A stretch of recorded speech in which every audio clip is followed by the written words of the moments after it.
누군가를 자식을 편애하게 되면 그 사랑을 더 주게 되면 조금 눈치가 보이기 때문에 가능한 한 내색을 잘 안 하려고 합니다.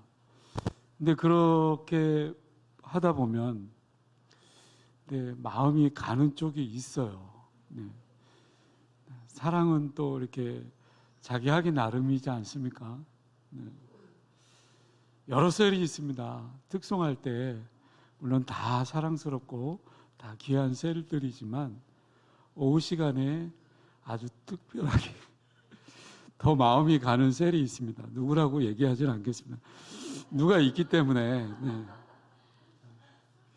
조심스럽습니다.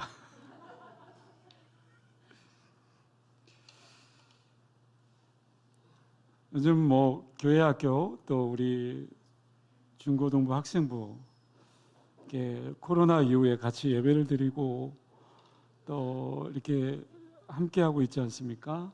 그러면서 우리 영광교회 많은 성도님들이 관심이 굉장히 많은 것 같습니다. 그러다 보니까 또 이렇게 오후 시간에 우리 학생들 얼마나 와 있나, 얼마나 앉아 있는가, 또 이렇게 한 번씩 이렇게 쳐다보게 되겠죠. 교회 학교도 마찬가지고요. 근데 그 뒤에서 알게 모르게 또 열심히 기도하시는 분들, 또 그렇게 격려하시는 분들이 많이 있기 때문에 영광교회는 더 다음 세대들이 아름답게 더 크게 성장할 줄로 믿습니다. 성품을 계속해서 나누고 있는데요. 이 성품에 대해서 이렇게 함께 나누는 이유가 있습니다. 저는 그렇게 생각해요. 이 성품이라는 것은 타고나는 것이 아니다. 이 성품은 훈련되어지는 것이다. 하나님의 형상을 따라 지음받은 우리가 그 형상이 닮은 형상이 우리 안에 있지만 이 형상을 우리가 훈련되어지고 또 그렇게 가꾸어 가면 충분하게 또 아름답게 또 세워갈 수 있는 게 성품이지 않을까. 그래서 좋은 성품을 형성하는 것은 뭘까? 좋은 성품은요, 아름다운 미래를 또 만들어가는 겁니다. 우리 학생부도 예배를 드리고 있지만 하나님의 그 성품을 또 끄집어내고 그것이 훈련되어지고 쉽지는 않지만 그 성품을 닮아가기 위해서 또 훈련하고 또 그러다 보면 그들에게 있어서는 아름다운 미래가 형성되어져 나아갈 수 있는 거겠죠.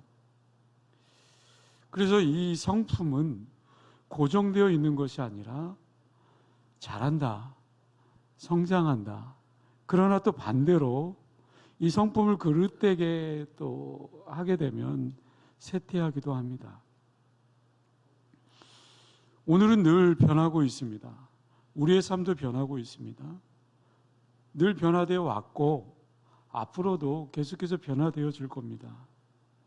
세월의 변화가 우리의 외모만 변화되어지는 것이 아니라 우리의 속마음, 속사람 그것까지도 변화를 가져올 수 있는 거죠. 이 속사람, 이것이 바로 성품이지 않을까 저는 그렇게 생각하는데요. 성품은 습관에 의해서 형성되어져 가기도 하고 무엇보다도 하나님의 그 도우심으로 형성되어져 가는 것이 바로 성품이다라는 거죠. 하나님의 도우심 없이는 그 어떤 것도 이룰 수 없다. 분노하고 또 화가 나고 또 아름다운 하나님의 성품보다는 그런 그릇된 성품들이 자꾸 올라올 때마다 내가 하나님의 그 도우심을 구하고 또 하나님을 더 의지하고 내 마음을 다스리고 내 성품을 다스릴 때 우리 청소년들에게는 아름다운 미래가 세워질 수 있는 거겠죠. 오늘 본문 시편 50편 23절 말씀이요. 우리 화면 보시고 다시 한번 같이 한 목소리로 읽어보도록 하겠습니다. 시작. 감사로 제사를 드리는 자가 나를 영화롭게 하나니 그의 행위를 옳게 하는 자에게 내가 하나님의 구원을 보리이다. 아멘. 첫 번째로, 그러면 도대체 감사가 뭘까? 감사가 뭘까요? 감사가 뭘까? 익히 다 알고 있는 것 같지만 감사가 뭘까? 감사의 이 정의를 우리 화면을 보고 같이 한번 읽어보도록 하겠습니다. 다른 사람이 나에게 어떤 도움이 되었는지를 인정하고 말과 행동으로 고마움을 표현하는 것. 은서야? 네. 고마움을 표현하는 것. 다른 사람이 나에게 어떤 도움이 되었는지를 내가 인정하고 말과 행동으로 고마움을 표현한대요. 더 쉽게 말하면 감사가 뭘까? 받은 것을 내가 받았다라고 표현하는 겁니다. 내가 부모로부터 사랑을 느낀다면, 사랑을 받았다라고 생각되어진다면 그 사랑을 표현하는 겁니다. 이 감사라는 거요, 마음만 가져서는 부족합니다. 감사거리를 내 머릿속으로 아는 것으로도 부족합니다. 감사는요, 우리의 입술로, 우리의 행동으로, 때로는 우리의 글로 또 그렇게 나오는 겁니다. 그럴 때 감동이 되어질 수 있는 거겠죠. 우리가 잘 아는 누가복음 17장, 10명의 문둥병자 이야기 아시잖아요. 문둥병 걸린 사람이 10명 있었죠. 그 중에 9명은 유대인이고 1명은 사마리아인. 사마리아인이 어떤 여인이었습니까? 그 당시에 소외당했죠. 절망 가운데 살아간 사람이었습니다. 유대인으로서가 아니라 사마리아인으로서 이 문둥병, 나병에 걸렸다라는 거, 굉장히 이중고를 겪고 있는 거겠죠. 근데 10명의 문둥병자에게, 이 나병 환자에게 예수님이 뭐라고 얘기합니까? 너희들이 제사장에게 가서 너희 몸을 보여라. 그러면 나을 것이다. 그런데 이 사람들이 예수님의 말을 듣고 순종해서 제사장에게 갑니다. 근데 가는 도중에 병고침을 받아요. 이 병고침을 받은 10명 가운데 예수님께 돌아와 감사한 사람이 누구였습니까? 사마리아인. 가진 거 없어요. 잘난 거 없어요. 늘 부족한, 천대받던 그 사마리아인이 돌아와서 감사 고백을 표현을 하고 있는 거예요. 예수님은 10명을 고쳐주셨는데 감사를 표현한 사람은 딱 1명, 그것도 천하디 천한 사마리아인. 어떻습니까? 내 자신이 가진 게 없고 똑똑한 게 없고 남들처럼 이쁘지도 못하고 잘난 것 없어 보이고, 그런데요, 그 속에서도 감사의 조건을 찾고 하나님 앞에, 아니 주변 사람들에게 감사를 한번 표현해 보십시오. 내가 조금 없으면 어때요? 내가 조금 남들보다 못생겼으면 어때요? 내가 좀 덜 똑똑하면 어때요? 내게 주어져 있는 모든 것이 하나님의 은혜이고 감사의 조건 아닙니까? 자꾸 위에만 쳐다보면 한두 끝도 없죠. 밑에도 한번 보세요. 우리 친구들. 걸어 다닐 수 있는 것도 감사고, 부모님으로부터 보호받고 있는 것도 감사고, 남 친구들보다 더 공부 잘하지는 못하지만 그래도 공부할 수 있는 것, 그것 또한 하나님의 은혜고 감사이죠. 예전에 한번 이렇게 보여준 적이 있는데요. 우리 한번 우리 친구들이 좋아하는 누구죠? 네, 손을 어떻게 하셨어요?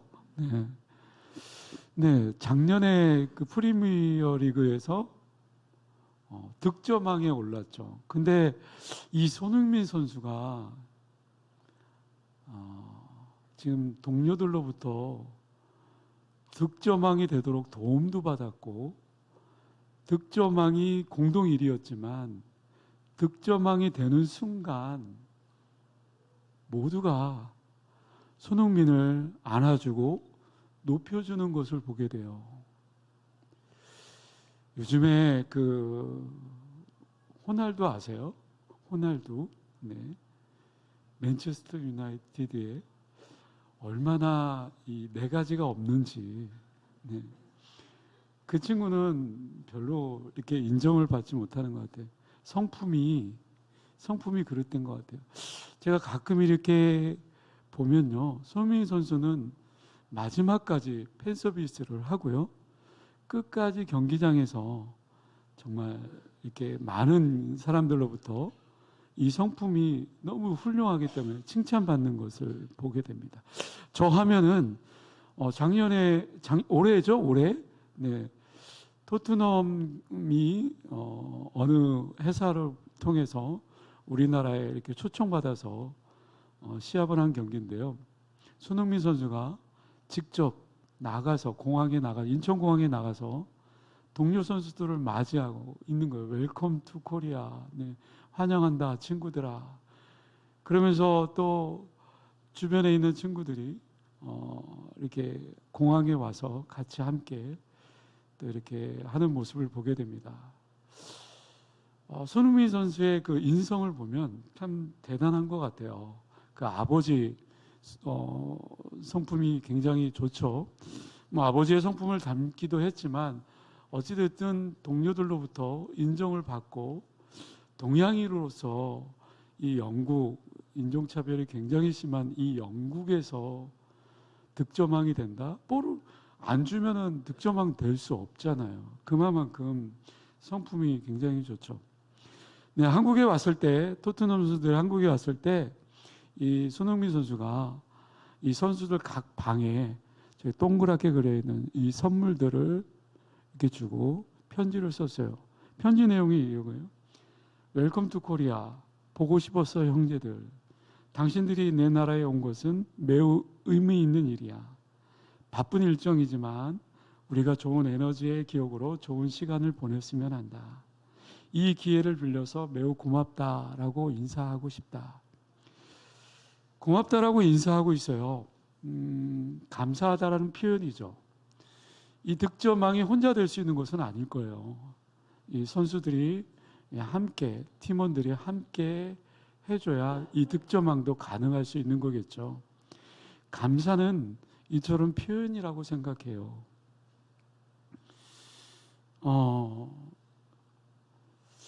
두 번째로 보면 여러분 왜 감사를 해야 될까?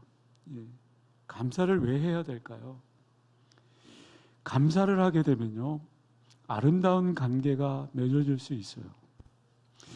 오늘 우리가 살아가면서 과연 어떤 사람이 좋은 관계를 맺고 있을까라고 그렇게 봤더니 삶 속에서, 아니 학교 생활 속에서, 직장에서 감사하는 사람, 이 감사하는 사람이 친구들도 원만하고 좋은 관계를 맺을 수 있더라는 거죠. 좋은 관계를 맺을 수 있는 그 비결 하나가 이 감사하는 거예요. 우리들이 어떤 사람에 대해서 좀 이렇게 비난을 하거나 비평하고 또 원망하고 불평하고 그러면 어떻습니까? 그 사람에 대한 선입견을 갖기 시작해요. 그 친구에 대한 불신의 마음들이 생기기 시작합니다. 그러면서 이 관계가 깨지기 시작하죠. 이 인간관계를 분리시키는 그 벽들을 허물고 서로 다리를 놓아줄 수 있는 이 성품 가운데 하나가 저는 감사라고 생각해요. 이 감사는요, 누구를 만나더라도 좋은 점, 긍정적인 점, 그런 것들을 찾아내기 쉽습니다.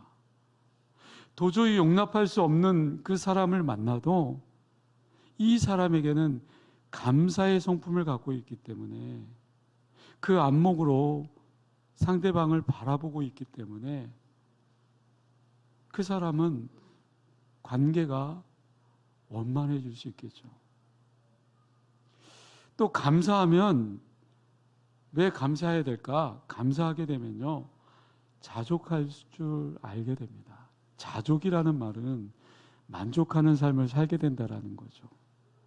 감사하게 되면 스스로 자족할 줄, 만족할 줄 알게 된다. 어떤 환경을 뛰어넘어서요, 자족하는 그 인생이 되어질 수 있다라는 거예요. 사도 바울이 그랬잖아요. 나는 자족한다. 그래서 행복하다. 여러분, 우리 인생에서 민물과 썰물이 있을 수 있어요. 비천에 처할 수도 있고요, 풍부에 처할 수도 있어요. 그런데 감사할 줄 아는 사람, 어느 곳에 가더라도 잘 적응할 수 있겠죠. 감사할 줄 아는 사람, 내 형편이, 환경이 그릴 때다 할지라도 만족하며 행복을 누리며 살아갈 수 있어요. 여러분, 왜 감사할까? 세 번째로요, 감사하게 되면 건강합니다. 육신도 건강할 뿐만 아니라 내 영혼도 건강해집니다. 여러분, 어떤 사람이 건강합니까? 건강하다라는 것은 내 안에 어떤 질병이 없어서 그 건강의 의미가 아니에요. 건강은 그런 의미의 건강이 아니라 병이 없는 것을 뛰어넘어서 정말 활기차고 구김살 없고 그렇게 건강한 신앙생활, 건강한 삶을 유지해 나가는 것, 그의 조건이 있다면 감사할 줄 아는 사람이겠죠. 그러니까 감사라는 거 아주 사소한 거지만, 아주 작은 거지만 이것을 소중하게 여길 수 있고, 또 그 감사에 호흡하는 순간에 우리는 더 풍성히 감사를 누릴 수 있다는 거죠. 솔직히 살아있는 것, 이거 하나만으로도 감사한 거 아니에요?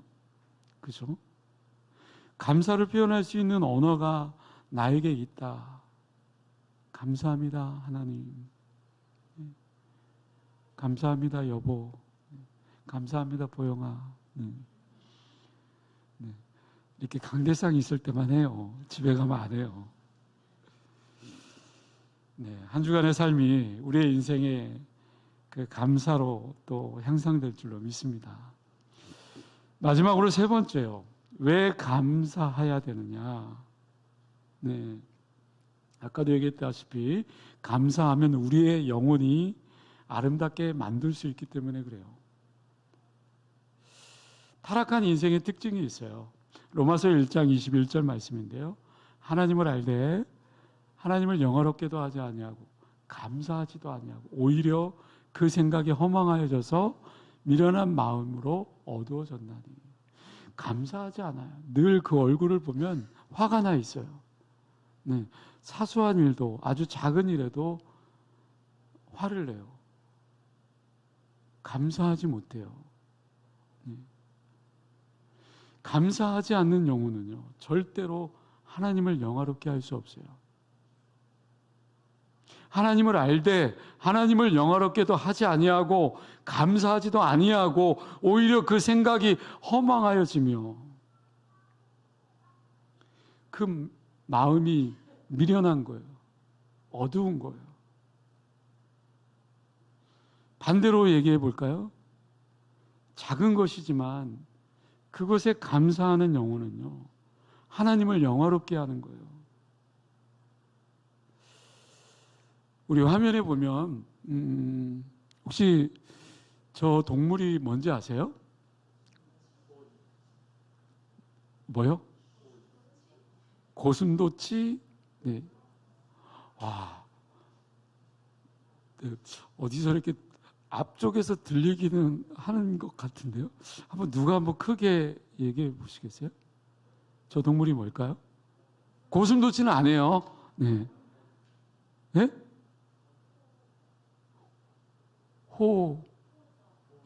호저. 네네. 아시네요. 네. 네, 호저돼지라는 이 동물이에요. 호저돼지. 네. 참 못생겼잖아요. 뭐 가시가 있어서 이 생활하기에 엄청 불편할 것 같아요. 근데 이 호저가 굉장히 근실합니다. 아주 가까운 거리밖에 볼 수 없어요. 다리도 엄청 짧아요. 다리가 짧으니까, 쇼다리니까, 좀 남들보다 얼마나 힘들겠어요. 이 태어날 때부터 이 가시, 이 고슴도치 마냥 가시가 뭐 한 3만 개 정도? 네. 근데 이 가시가 굉장히 불편하지만 또 힘들지만 근데 적으로부터 보호할 수 있대요. 호저는 이 자신을 보호할 수 있는 가시털의 사용 방법을 터득하기 시작하고요. 이 바늘과 같은 이 털을 약 3만 개 정도를 사용하는 방법을 익히기 시작합니다. 근데 이 호저라는 동물이 시력이 안 좋다고 얘기했잖아요. 근데 불평하지 않아요. 자신을 보호할 수 있는 가시털을 가진 것에 대해서 굉장히 만족하며 산다라는 거죠. 자족할 줄 알고 만족할 줄 알고 감사하며 사는 것이 얼마나 귀한 건지. 오늘 본문이 그러한 본문 말씀이죠. 시편 50편 오늘 보면 23절이요. 감사로 제사를 드리는 자가 나를 영화롭게 하나니 그의 행위를 옳게 하는 자에게 내가 하나님의 구원을 보리이다. 시편 기자가 뭐라고 얘기하고 있다고요? 감사하는 영혼은 하나님을 어떻게 한다고요? 영화롭게. 근데 언제 그분을 영화롭게 할 수 있을까요? 감사하는 영혼이. 우리 친구들 얼마나 감사하며 살고 있나요? 모든 게 다 정말 불평이고 불만이고 다 그런 건 아니겠지만 정말 그 시기에 힘든 시기에 그런 불평 불만이 하루에도 10번씩 터져 나올 겁니다. 그렇지만 그럼에도 불구하고 내가 작은 것에 또 감사하며 살아가는 거.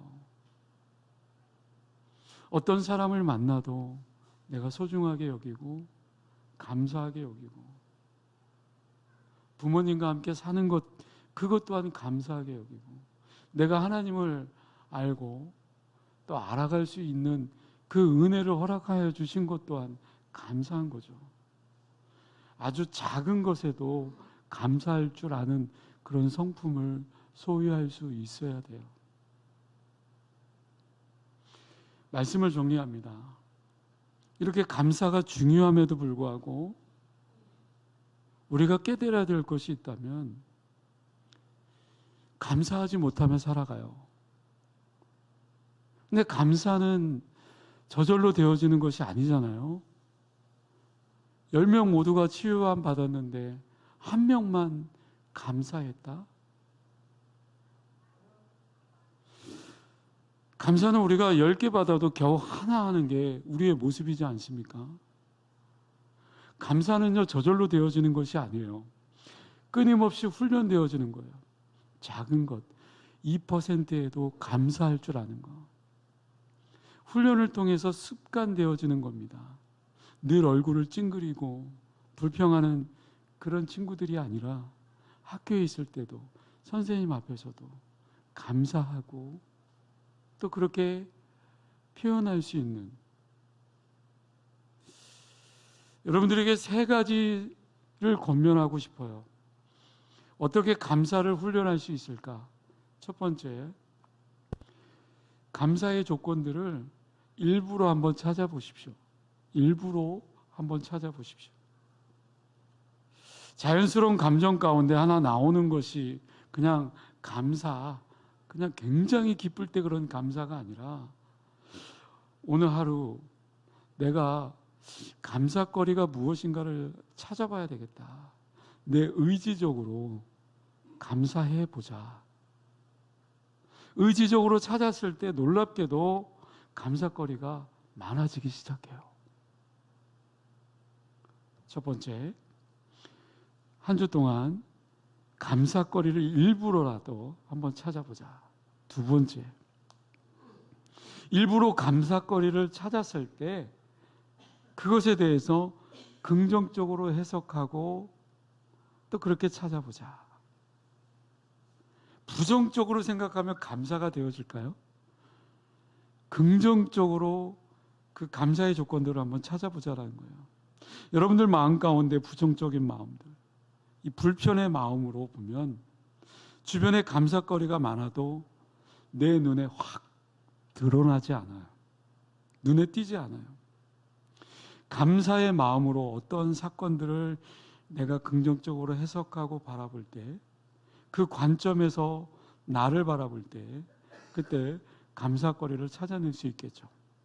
마지막 한 가지요. 감사거리를 긍정적으로 찾다 보면 아까도 얘기했다시피 그 감사거리에 대해서 긍정적으로 찾고 그것을 내가 실제적으로 적용한다. 어떻게 해요? 표현한다. 감사를 표현하는 겁니다. 우리가 해야 될 일이 있다면 감사거리의 그런 것들을 내 의지적으로 찾고 그것에 대해서 긍정적으로 해석하고 그렇다면 그것에 대해서 내가 표현할 수 있어야 된다. 이 감사는 그냥 내가 마음으로만 가지고 있으면 안 돼요. 감사거리를 아는 것으로 또 안 돼요.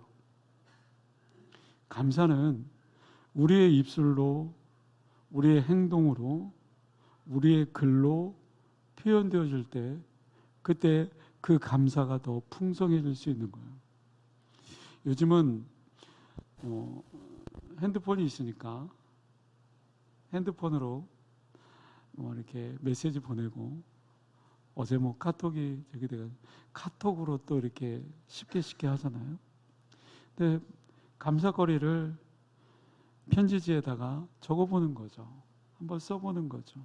누군가에게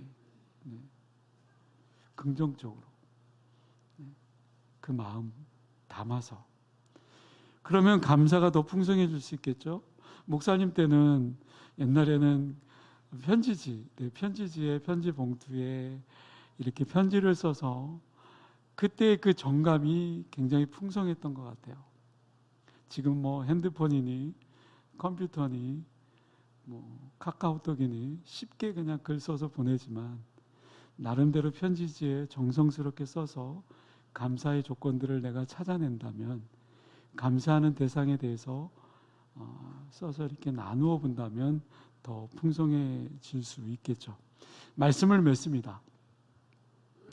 우리가 아주 작은 것에서부터 감사의 조건들을 찾아내고 그러다 보면 우리의 삶의 질이 불평과 불명보다도 조금 더 높아질 것이고 그 감사를 표현하는 하루가 되어서 아름다운 관계를 맺는 기초가 되어줄 것이고 그래서 이 감사의 성품을 통해서 삶이 더 풍성하게 또 열매가 맺어질 수 있는 거겠죠. 한 주간 살아갈 때 감사에 또 목마르지 않고 이 감사의 풍성에서 하나님께 기쁨이 되고 주변 사람들에게 감사를 흘려보낼 수 있는 복된 한 주가 될 수 있기를 주님의 이름으로 간절히 축원합니다. 기도하겠습니다. 참 좋으신 아버지 하나님 감사합니다. 하나님 앞에 이렇게 설 수 있는 거 너무나도 감사합니다. 교통사고를 통해서 얼굴이 망가지고 또 그 속에서 나 가진 재물 없지만 다 표현 못해도 감사할 수 있다라는 거, 그렇게 살아갈 수 있는 그 모든 것은 하나님의 은혜입니다. 작은 것에서부터 내가 감사의 조건들을 긍정적으로 바라보고 또 이 감사를 표현을 통해서 또 드러날 수 있는 우리의 삶의 모습이 되어지게 하여 주옵소서. 특별히 우리 학생부 친구들 너무나도 각박한 이 시대를 살아가고 있습니다. 학원에 쫓겨서 또 학교 생활에 지쳐서 감사할 거라고는 정말 하나도 찾을 수 없고 늘 힘든 나날을 보내고 있는 우리 친구들에게 하나님께서 그들의 마음을 위로해 주시고 그들에게 작은 씨앗을, 감사의 씨앗을 뿌려줘서 그 마음속에 감사의 열매가 맺혀지고 감사가 입술로 표현되어지는 한 주가 되어줄 수 있도록 주님 도와주시옵소서. 감사드리오며 예수님의 이름으로 기도드리옵나이다. 아멘. 네, 교회에서 지금 주보를 참고하시고 제가 축도하고